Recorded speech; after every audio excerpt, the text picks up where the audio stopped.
world do you forget your dog is tied in the backyard and over periods of weeks and months throw trash out there and bury the dog in the trash alive? That was a little hard. Does the dog have a name? Excuse me? Does the dog have a name? Did the dog have a name? I don't remember the dog's name now, but I remember the incident, and it's just one of those ones that are so bizarre, that stand out. What time of year was it? What time? And continue at the level that it is to be able to provide, that service out there. Because if we don't do it, there ain't nobody else out there that I know of is going to be able to step up and do it. Like I said, most of the shelters are getting out of the business. I was thinking of that, you were talking about cases. You were pretty intimately involved with the camp. That we haven't talked about. We've hit some of the highs and and some of the lows at the same time, or almost a simultaneous conversation. The highs are some of the animal fight. I think the highest point in my career was probably when the Nat Geo Wild did that show on us for the animal fighting. That took 9 months when I say 9 months of intense investigation, literally day, night, weekends. The resources that went into getting that fight in progress, at that time, and then, after making that arrest at the South Philadelphia location, that we were able to secure 5 more search warrants and obtain 40 more fighting dogs from various places throughout the city and out of the city. That probably, in my whole career, was probably the biggest achievement, I guess, in this field that I think we've, my team has ever done. And What year was that? it would have been 2011, 2012 when I think that series came out. Yeah. Mm-hmm. And they're still showing me. There's still reruns of it now. They still show it. Yeah, you get emails from all over the world. That was the largest animal fighting bust in the city in all time in Philadelphia. Total of 40 dogs, or? Yeah, it was a total of 40 dogs we got. And how many? I believe it was between 26 and 28 defendants were arrested in that case, and they were all found guilty at some levels. What are the penalties? What were the penalties? It's not that Some much. of them are, they it's still felony. Is that because you're dealing with 40 you're counts? dealing with multiple felonies here. You're not just animal fighting is a felony, Yeah. but spectators that attend animal fights, that also is a felony. All right. So you have all the spectators. They all went down for felonies on this. Then you have the racketeering. Okay, there's other charges that are brought in conjunction with not just animal fighting, because it is a betting sport. Okay, it's a gambling sport, and there's a whole plethora of charges. Plus, there was weapons charges, drug charges. We confiscated numerous weapons on these warrants, and drugs. So the drugs and guns go hand in hand with animal fighting. I can't thank enough especially the outlaws, that have stepped up year after year after year, and they did their event, and it was strictly for HLE, and they supported us in a fantastic way. She was on the board here for a number of years. Yeah. Right? I forgot to ask her that Yeah, question. she was a dog that. They have a dog that was born in this shelter, Jack. Jack. Yeah, Right. Jack the dog. Yeah. Who came out of a cruelty case. Parents. Correct, of what we do. And there has been so many supporters of ours, and that's where, like I said, for me to even do these interviews, Mm-hmm. I don't have that much longer, and what I want to see is I want to see this work continued, and people have to realize that this is a nonprofit, and if they want to see this work go on, okay, then they got to support this. They got to support the HLE and the organization. to carry this mission on.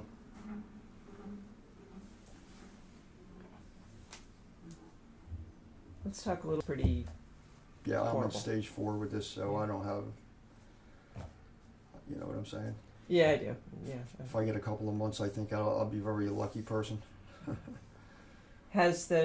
You haven't had much time to think about what comes next in terms of when George leaves. Are you going to establish a foundation, grants? What are you going to, have you had any thoughts? Yes. Oh. Wow. How does this make you feel? Kind of bittersweet, I'm sure. Look, you know, believe it or not, I mean, you know, and this is hard, this is like kind of hard for me to say this. I mean, I said this to Jerry many times that, you know, I really didn't have any idea of how, you know, all the pouring out, you know, of people that, you know, that think you've done a good job over the years. And I mean, I appreciate that. But like I said, this is not about me. I'll be gone, okay? I'll be a memory. And what I want to see is the memory of the HLE carried on. This work has got to go on. We got capable people down here that will step up in my position to carry this work on. And people have to understand that. And, you know, the message I want to get out there is this is not about me. And, you know, this may be nice, but, you know, this is not about one person. You know what I'm saying? Mm-hmm. You know, I want to see this program stay afloat, and you know, if possibly expanded somewhere down the road, if that can happen. But I mean, that's what I want to see. If anything comes out of this, that's what I want more than anything. Is, you know what I'm saying? Mm-hmm. You know, to see this department carry on with the dignity and the reputation that it has. I just want to see that continue, and you know, and I want to see the work continue. When you first, I would gather, it's really, I mean, you've sort of grown up with it in some ways. You've shaped it. Yeah, and I think one of the real reasons that I guess that I probably have been kind of successful in this is that I had a background in law enforcement, and there's not too many people that have come out of law enforcement and then went into you know, doing this kind of work, which can bring a 20 years of that experience or more, you know, to what and apply it to what we do. We're sort of unique because we have full police powers under that 5511 statute of the Crimes Code. When I first started doing this, I don't believe that a lot of the humane officers at that time understood how much power they really had, and I think it was, for the most part, underutilized, for lack of a better word. And I think once a little bit of education was brought into play, you know, for the officers, they would get a better grasp of what it is that they legally could do and not do. And I think a lot of them at the time when I first started doing this work were under a lot of false assumptions that they couldn't do this, they couldn't do that. They, you know, they didn't have the power under the statute to be able to do many of the things that we do. And you know, I think that you know that knowledge, you know, trying to impart that to the officers has been huge in their development and their growth, and getting a better understanding of you know what I'm saying, you know, how you apply humane law enforcement.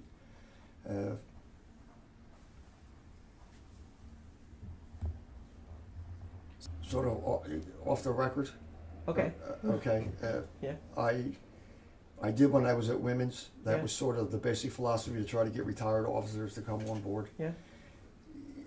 I don't know how much you know about law enforcement officers, or you have any in your family, or you deal We with. have lawyers in my family.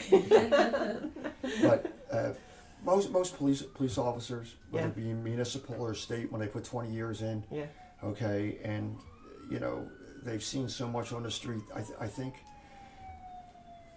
they sort of get tainted with it. It becomes like, I don't want to deal with this. You know, whether it be with, you know, all we're doing as humane officers. Yeah. Okay, we're putting animals in the place of a holdup person or a robber or Yeah. a rapist. You're just putting a different title as cruelty to animals, but you're, you know, under that title comes all the enforcement powers. It goes from felonies all the way down to Put the that back on, right? you know, the Yeah. simplest things. Yeah. So anyway, long story short, I just never. I went down the road with hiring a lot of officers, Yeah. and they just never. They're like burned out. We're doing search warrants. You don't want to get called in the middle of the night. This is a 24-hour-a-day job. Yeah. And so, you know, most fellow officers, when they retired, are looking for a nice cushy Security job. secure. Yeah, exactly. Just like what you did. Yeah. I was gonna say, unlike him, who was very unique and Yeah, so, So I this- mean, this so you see as like a I separate have career found, I have in- found, and I think it has proved to be very successful. Yeah.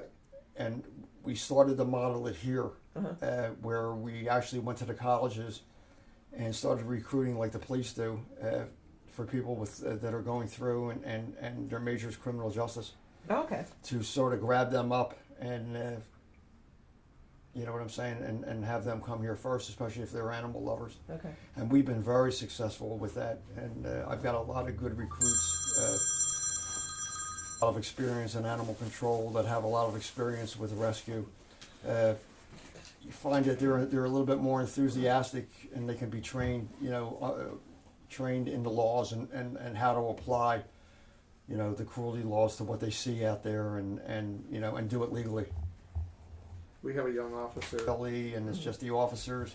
You're donating to, you know, supporting them and, you know, buying them the equipment that they need and the things that they need. But it goes a lot deeper than that. You know, without the rest of the shelter or the support of the rest of the shelter, we could never do our job. I mean, we got 2 full-time forensic veterinarians that, you know, they do all the exams on these animals. They have to care for these animals. We have to shelter, feed, and house these animals. That's monumental. I mean, and that cost, all that cost, aside from the investigations, just sending the officer out to you know, doing the investigation, is all factored into the cost of what it takes to do this job. And the teamwork that's involved of George and his teams. So if somebody says, "Where's Dr. Germanis?" Well, she's in court. She's not. We have officers every week in court, every week. Yeah, Barbara said you guys were good showing up, or a lot of cops don't. Yeah, So- I mean, because we, like I said, we're passionate about this work, and like a lot of times the judges aren't as passionate as we would like them to be. But educated. That was your other. They're not as educated. yeah, and I know it goes Especially back the to just DJ what she level, said, they're not that even lawyers. education is a big thing, and the district attorney's office has been trying to do more along those lines of educating the judges. But I mean, a lot of the problems, especially in Philadelphia, as large as the city is, the judges rotate constantly. Yeah. You know, every 6 months or so, they're And off Barbara, I don't know if she said this to you, and she'd be diplomatic, but Barbara was more or less dedicated to animal law cases. She was, and now she's kind of back in the mix, but she said that was a good thing in some ways, because now it kind of control humane law, the whole thing in Pennsylvania. What's the future looking like for you, as you see it? Good, bad, and ugly?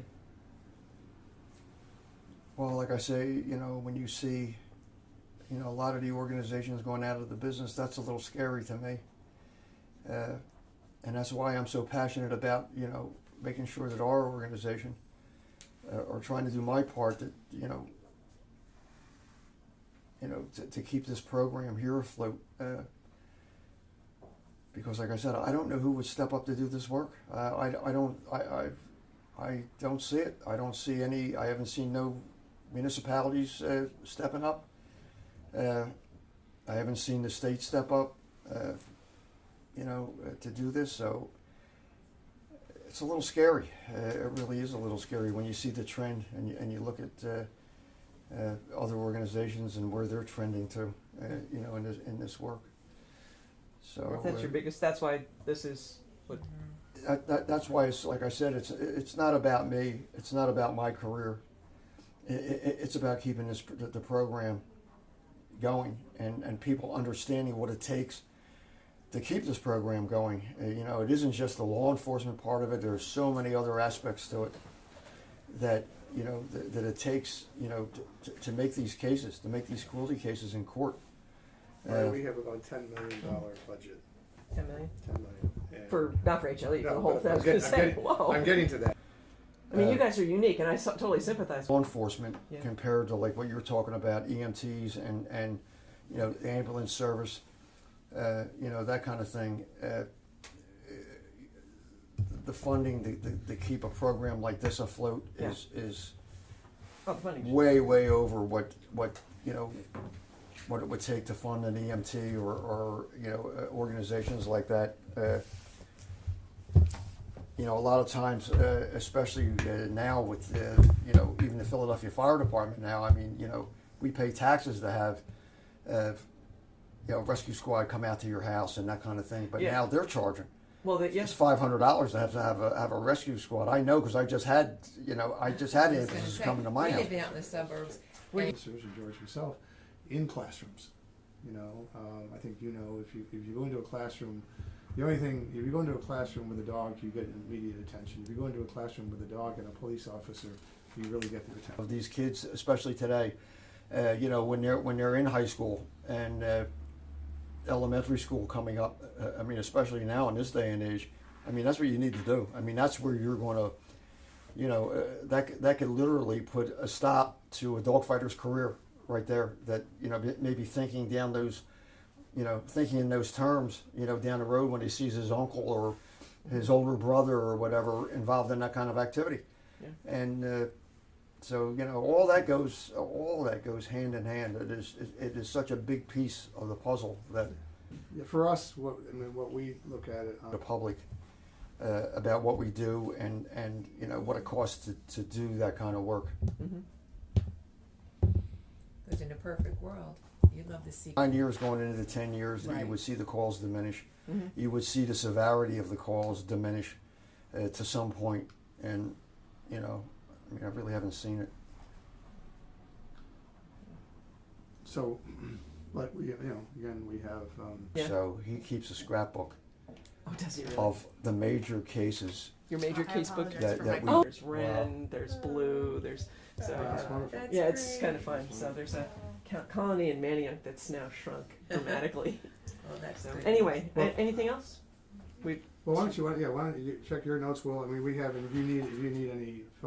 Yeah, I will look though too, because we might have a Here's specific, my card Alright, for thank you. and if we do, I'll send it to you. Yeah. Yeah. Yeah, Yeah, 'cause I can we just because use we haven't literally. PSBC.org. We haven't this, you know, you're the first to see this publicly, so we Okay. haven't, we haven't literally debuted it yet, but we're ready to do it.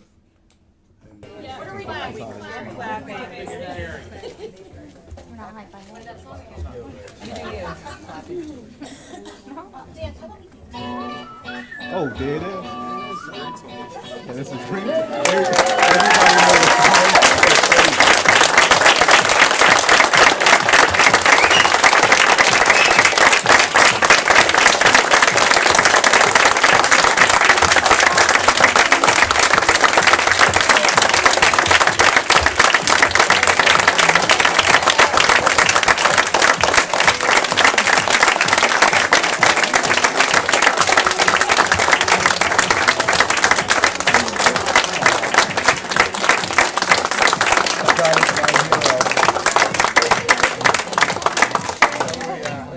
Everybody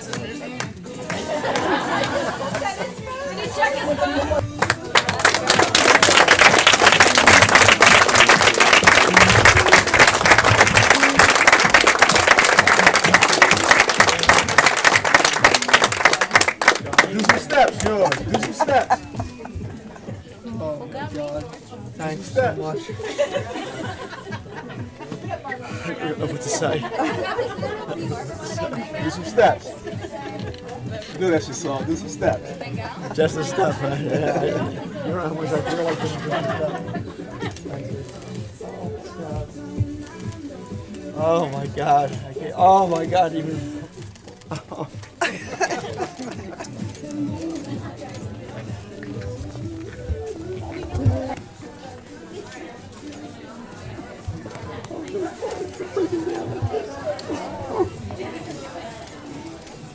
You're our hero, George.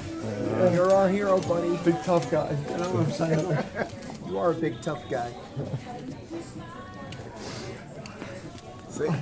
Say something, Tez, George. You got a little program going forward, yo. I don't want you True, we got a little dehydrated. program man. for you. So, Oh my God. we have something to do right now. We're going to be back in about 2 minutes. Okay. And everyone else can come in. So happy to be here. Use it. You're gonna cry a lot more. Yeah, so said, don't cry too much. We don't want you dehydrated. Thank you so much.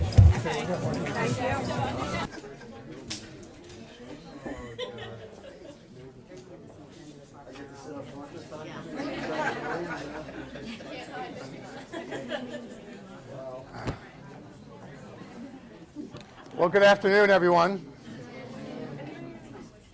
Welcome.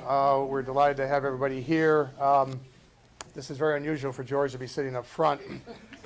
He's usually in the back, but he agreed on this special occasion to be up front. Just a couple quick thoughts.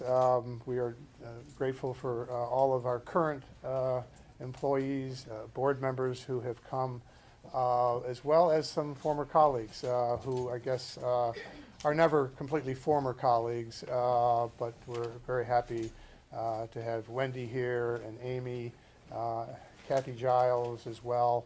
So we're delighted to have everybody. I think all of you know that this is a incredibly special organization. I've had the pleasure of being here for almost 4 years, and very proud to say so. And I think you all know, long before George was diagnosed with his illness, that among the most special people and the most special work that it's done is George and this humane law enforcement team. I think many of them are here today. There are 4 who are not here today because George made them go to training in Harrisburg. So this is the year where 4 of the most senior officers, Darlene, Nicole, Greg, and Leonard, are in Harrisburg along with Rebecca Glenn Dinwiddie, our staff attorney. So they would love to be here, but we're going to remember and thank them for all of their work. We have a few, you heard some of the music. We have a few people who want to say a few words. There is, there's opportunity to hear some Georgisms that have evolved over the years. But there's an opportunity, obviously, to share a story, to say thanks. George's wife, Carol, will be back up here in a second. But we are also delighted to have in our front row here, Barbara Paul. Many of you have maybe heard the legendary name of Barbara Paul from the District Attorney's Office.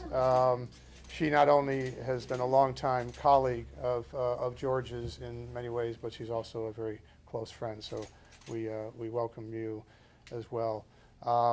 So I'm going to turn it over, and we didn't give everybody any time limit, but we're going to ask everybody to. So George and I go way back, like, I don't know, 2 years? So compared to everybody else, that's not a lot of things to think of and say. And so I was definitely not going to say anything, but the goal was to make it crack up. And so I recruited some friends. And this is Mary Jo and Ben Downs. Do you have your microphone? I need the microphone. Thank you. Oh my God. Okay, so I'm nervous. Not a singer. Listen, Jerry, are you in a bank out? Are you ready? Yeah, ready. I know my mark.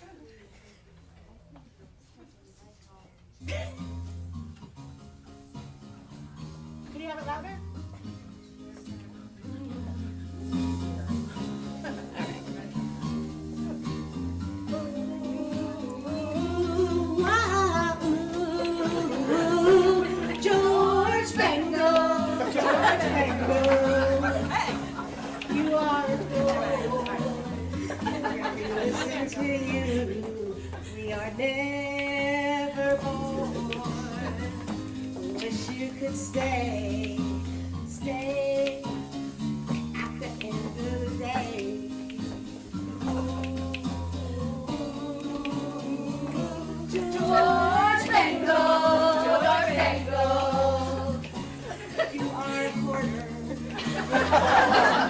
Office of yours, it's reportable.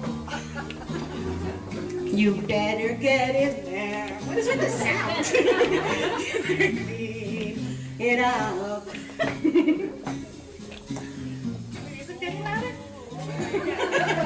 We all met you, and we knew the wonder of your fearlessness. We hope and we pray that someday we'll be like you with your bravery. Oh, oh, oh, oh, George Bengal, George Bengal, you are adored when we listen to you. We are never bored. I wish you could stay. That's not the wrong music.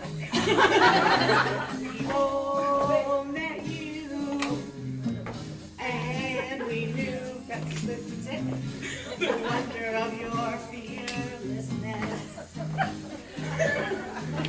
We hope and we pray that someday you'll be like you with your bravery. Oh, oh, oh, oh, George Bengal, George Bengal, you are adored. We're never bored. We wish you could stay, stay till the end of the day.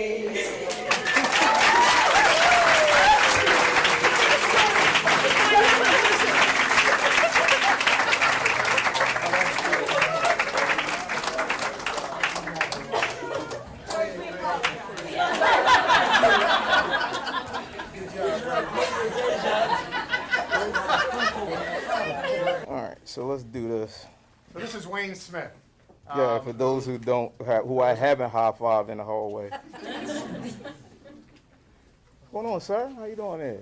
Everything all right? I'm hanging. Let's hear it one time. Let's hear it one time. Here's the story.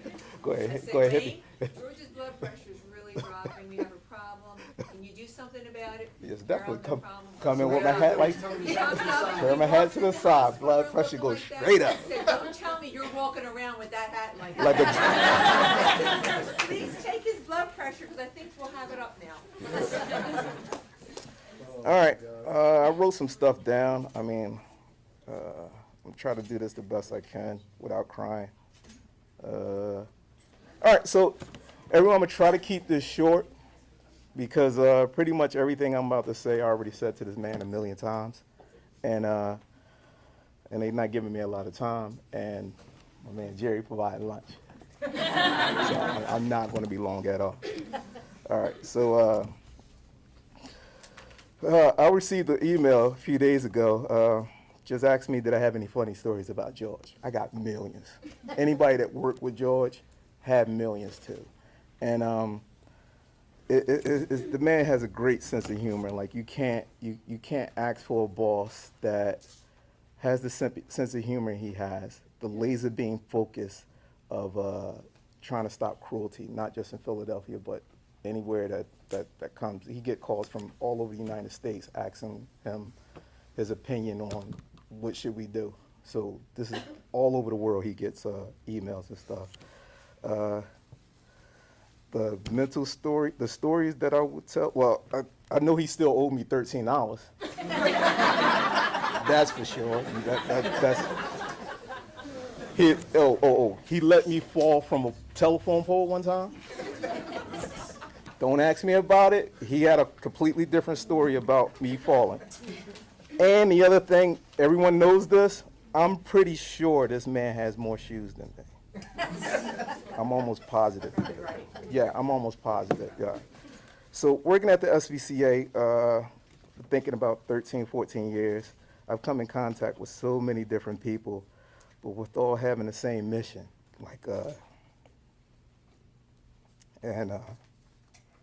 Everyone having that mission is the reason why I come to work smiling, high-fiving everybody that I come in contact with. Because we look around, we completely different. Come from different backgrounds, come from different races, come from different everything. But all of us, when we walk through that door, we all have the same mission. And I don't have to tell y'all what that mission is. I really don't.